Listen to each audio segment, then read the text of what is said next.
他是逢赌必赢的北宋第一赌神，是酒色财气样样俱全的慈国皇后。他不仅经常喝酒，喝到沉醉不知归路，甚至流传后世的诗词中有大约一半都与酒有关。而且他还是一个名副其实的对人高手。她为了骂丈夫，写了一首诗，全文不带一个脏字，却把天下男人都骂了个遍。她就是呲牙江南、文盖塞北的千古第一才女李清照。古往今来，有人看她天赋异禀，有人说她不忠晚节。那么她到底是个什么样的人？她为什么又被称为千古第一才女呢？提起李清照，人们不由得会想到她那首惊艳四座的寻寻觅觅、朗朗清清。而作为婉约派的一代词宗，她的词作虽清新绝美，却又充斥着挥之不去的离愁别绪。如果用一句话来形容她的一生，那就是半生繁华，半世悲凉。公元1084年，李清照出生于山东济南章丘，就是那个大葱特别出名的章丘。她是一个典型的山东大妞，她不仅有着显赫的家世背景，还有着当时最牛的导师天团。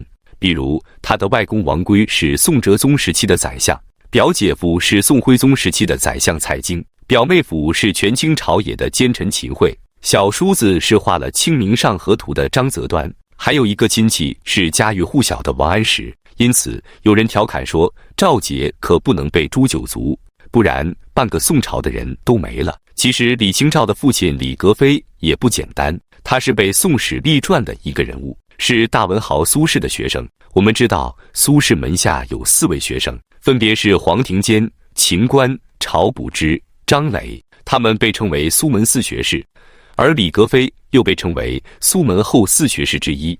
而且他的文章被评价为自太史公之后一人而已。因此李清照从小在这一群才气轰轰的长辈影响下，不想成才都难。更为重要的是，李清照的家教非常开明，要不然父亲也不会给她取这个名字。据说李清照的名字源于王维的山居秋暝，明月松间照，清泉石上流。他的父亲希望他一直快乐无忧的生活，而且在当时的封建社会，15、16岁的女子都在家里品茶绣花，李清照却能在外面喝酒打麻将。别的女子出门都是团扇纱巾遮面，李清照却是常记溪亭日暮，沉醉不知归路，兴尽晚回舟，误入藕花深处，争渡，惊起一滩鸥鹭，喝得连家都找不到了，反而有闲心去欣赏鸥鹭惊起后颇有情调的画面。可见山东人喝酒确实豪爽潇洒，他的父亲又是多么的开明。公元1099年这一天，李清照又喝多了，宿醉初醒，借着醉意，他依稀记得昨天晚上好像是又刮风又下雨，于是他赶紧问身旁的侍女，院子里的海棠花怎么样了？正在卷帘子的侍女往窗外看了一眼，说还不错，跟昨天一样，海棠依旧。李清照就不高兴了，于是脱口而出那一句千古名句，知否应是绿肥红瘦。这一年李清照16岁，她也凭借这首《如梦令》昨夜雨疏风骤，轰动了整个京师，实在当时文史莫不击节称赏，未有能道之者，都感觉这首词很好，但却没有人能详细讲述它的精妙之处。我们知道李清照除了爱喝酒，还有一个特别的爱好，就是好赌。说李清照是个女赌棍，太不雅，还是用古今女史中的记载比较合适。其中称她是博家之祖，也就是赌博的祖师爷。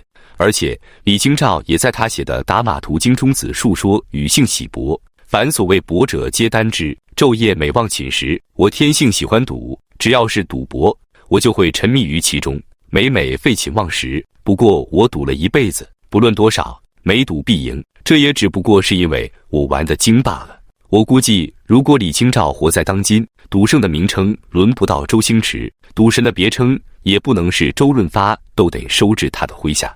而这本《打马图经》就是他写的赌博攻略，其中的打马就是现在的打麻将。都说大大咧咧爱喝酒的女人敢爱敢恨，敢做敢当，这种人都会有一个美好的婚姻，而李清照也不例外。当时他的那首《如梦令》在京城士大夫圈引起轰动时，有个素来两耳不闻窗外事，一心只好金石学的太学生也悄悄注意到了这位清奇女子。她就是当时吏部侍郎赵挺之的幼子赵明诚。赵明诚同样出生在书香官宦之家，尤其爱好金石学，就是考古学，其主要研究对象为前朝的铜器和碑石。那年元宵佳节，赵明诚与李清照的从兄李炯外出游玩，待相国寺邂逅了正在赏花灯的李清照，两人一见钟情，心底都认定了彼此。但赵明诚的父亲却不愿意，他与李清照父亲李歌飞的为官政见不同，不想儿子娶什么才女。赵明诚为了能让父亲同意，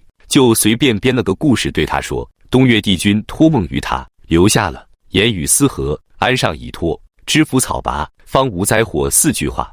赵父一琢磨，这不就是此女之夫4个字吗？这是上天在暗示，只有娶填词之女才能让家族免除灾祸呀。最后赵父才答应了这门婚事。公元1101年，李清照与年长他3岁的赵明诚喜结连理。这一年他18岁，婚后两人情投意合，过上了琴瑟和鸣、诗酒唱和的神仙日子。这一年，李清照写词时也多以好花皎月自比，充满了新婚的喜悦之情。比如《渔家傲》里面的莫辞醉，此花不与群花比；还有鹧鸪天里面的何须浅碧青红色，自是花中第一流。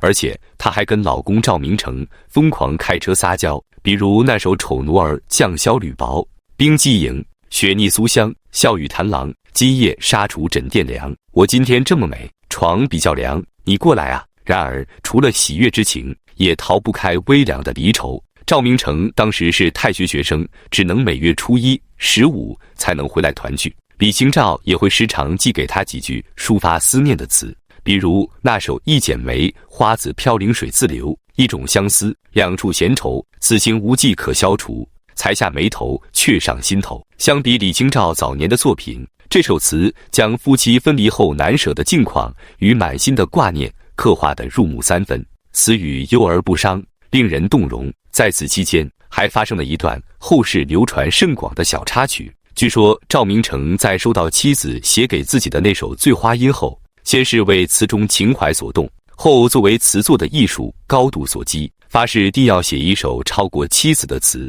于是关门谢客，苦写3日，终得词50首。于是他将妻子的词混入其中，请朋友点评。有人读完后说，只有3句最好：莫道不销魂，帘卷西风，人比黄花瘦。赵明诚只好惭愧地偷笑，自叹不如，从此对妻子更为钦佩。关于婚后的生活，李清照还在一篇散文及实录后续中有过记载。那时他们常常在吃过晚饭后沏上几碗茶，两人背书猜句。李清照每每得胜，却在举杯饮茶时开心大笑，不小心将茶水打翻。几百年后，清代词人纳兰容若曾将这一幕化作一句惬意深长的诗：赌书消得泼茶香。当时只道是寻常，我想每个对爱情有过憧憬的人都渴望这样琴瑟和谐、安宁自足的旧时光吧。然而北宋晚年时局动荡，朝廷内部也是各种争斗不断，赵李两家自然都没有幸免。公元1105年，赵明诚和李清照被迫离开东京汴梁，回到青州老家生活，这让两人的生活更加如鱼得水。到青州后，他们修缮房屋，把书房命名为归来堂，他还给自己取了个易安居士的字号。因为李清照是陶渊明的粉丝，所以取自于偶像的归去来兮辞，以南窗以寄傲，沈荣惜之易安。从此就开始了他们14年的隐居生涯。他每天不是收集古董字画，就是协助赵明诚编撰金石学专著《金石录》。或许这种平淡悠闲的日子过得太安稳了，这也让李清照开启了他的人生另一大技能——对人。他说，南唐李煜父子的词虽然文雅，却是亡国之音。他说，苏轼、欧阳修等超级大文豪做个词本像杀鸡用牛刀，奈何词都也没法唱。他又说，王安石、曾巩的词读得让人发笑，秦观的词根本没有内涵，黄庭坚的词有瑕疵，难怪网友给他起了一个大宋第一对解的称号。在青州的生活也是李清照一生中少有的安稳岁月，但是再美好的爱情也难抵生活的无情。世人多把赵李夫妇看作神仙眷侣、爱美情典范，其实那只是童话故事的前半部分。公元1121年，41岁的赵明诚被提拔为莱州知府，刚上任不到1年，就娶了2房小妾，在青州守护文物的李清照知道后很伤心，原来他俩这么多年一直没有孩子。古人认为不孝有三，无后为大，但是有人考证，赵明诚不但与李清照没有生育子女，而且与其他侍妾也没有生育子女。问题在哪不言而喻，但是在封建夫权社会，夫妇俩只要没有生育子女，责任总是被轻易推卸到女性头上。然而感情的裂痕只是李清照失望的开端，赵明诚后来发生的一件事则给了他更大的打击。公元1127年，靖康之变爆发，北宋朝廷崩溃，家乡青州陷入风雨飘摇中。李清照只好独自押运15车金石字画去找在江宁为官的赵明诚。然而一天深夜，江宁发生叛乱，身为地方长官的赵明诚不仅没有坚守岗位指挥叛乱，而是直接弃城而逃了。李清照对他无比的失望。当他们逃难至当年项羽挥剑自刎的乌江时，李清照就随口吟出了那首千古之作《夏日绝句》：生当作人杰，死亦为鬼雄。至今思项羽，不肯过江东。这首诗不仅表达对南宋统治者的讽刺，背地里还包括了对赵明诚的失望之情。赵明诚站在李清照的身后，听着他一字一顿的沉重吟诵，面露愧色，心生郁结。不久之后，赵明诚便疾病而亡。而这一年，李清照45岁，自此开始了他悲惨的下半生。赵明诚死后，李清照大病了一场。当时战乱纷飞，生活窘迫的他独自一人带着那些文物四处漂泊，直到1132年才在杭州安稳下来。长期逃亡生活的无情折磨使孤独无依的他特别渴望能重新获得一个自己的家园。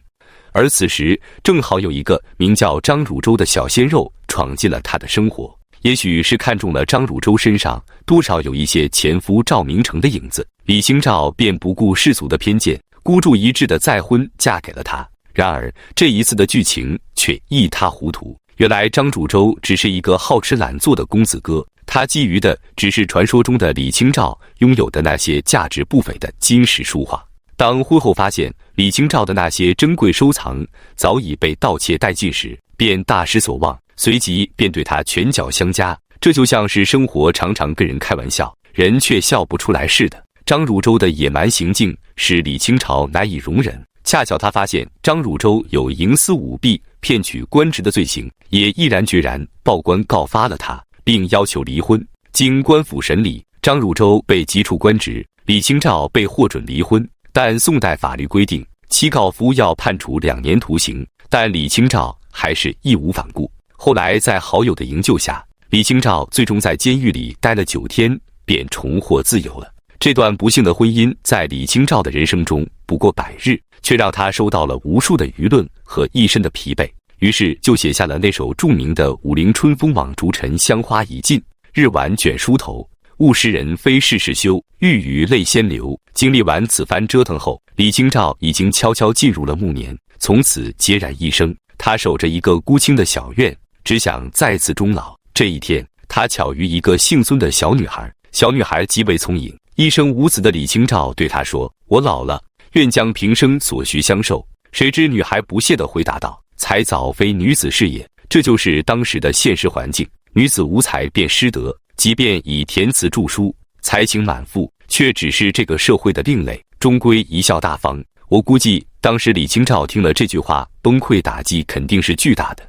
一个女子所做的事竟然会被同类否定，而且还是自己所认可的人，这才是李清照真正的悲凉。梧桐更兼细雨，到黄昏点点滴滴，这次第怎一个愁字了得。然而到了晚年的李清照早已将个人的恩怨得失抛在脑后，他的创作题材也开始上升到了担忧国家前途的高度。比如他那首有感而作的《题八咏楼》：千古风流八咏楼，江山留与后人愁，水通南国山千里，气压江城14州。看着诗的气势，实在不像一位悲苦的老人所作，真像一位征战四野忧国伤时的当朝大臣。只能说李清照的词是婉约词，诗是豪放诗。公元1156年，李清照在孤独中走完了满是坎坷风霜的一生，享年72岁。这就是千古第一才女。她不仅有着奇门回首却把青梅嗅的少女羞涩，也有着欲将血泪寄山河的故国情怀。还有着今年海角天涯潇潇两地升华的忧愁悲伤。他无论处在人生的哪一阶段，都真实而率性的生活，哪怕晚年处于逆境之中，仍坚强地奔跑在自己最宁静的人生道路上。愿当今的你们不畏不惧，勇敢活出自己的人生。